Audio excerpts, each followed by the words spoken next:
Hello guys, and welcome to one more Rhino Says Yes.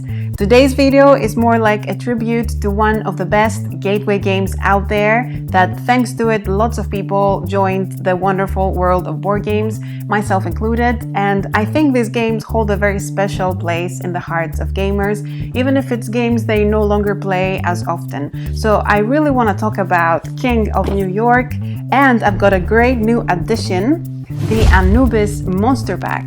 The King of New York came after King of Tokyo, the first of its kind, and you play as a giant monster like King Kong, and you try to take down other immense creatures that are also destroying everything in New York City. You win the game by either reaching 20 victory points or by being the last monster standing. King of New York is more like a filler game in game nights, but there are some things it does exceptionally well, and for those reasons it's still among the top choices for new players. First and foremost, it manages to create images in your head of the huge monsters plundering the city. You can even hear the sounds of their feet tearing down the buildings, their squeaks terrorizing the passengers, and it really makes you feel powerful like a god. It's definitely a fun theme, but it also manages to make you think. The new players start to get familiar with some of the most basic mechanics, with the most important one in the game being the dice management.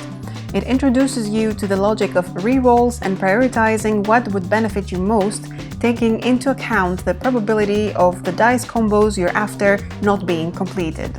One very interesting mechanic is how the game uses Manhattan.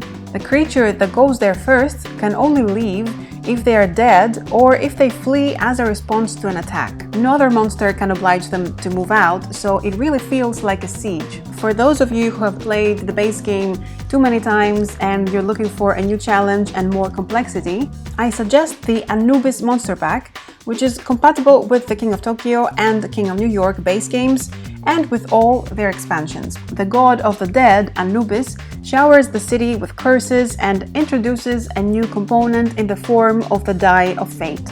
It is rolled along with the other dice on your turn, and it's resolved just before the other dice. This allows new and ever-changing rules to be added almost every turn. So you'll need to adjust your tactics on the spot when another completely different curse comes into play. Then you also have the Anubis evolution cards that spice things up if you're also using the power-up expansion for your base game, either the King of New York or the King of Tokyo, adding an equal mixture of temporary and permanent evolutions. Everything in the Anubis pack is modular. You can play only with the Anubis and without the curse deck, or you can just use the curse deck and the Die of Fate without the Anubis in your regular plays of the base games. Overall, I feel it adds some more flavor and another layer of irregularity to the base game. So Rhino says yes to King of New York and to Anubis. You should definitely check them out.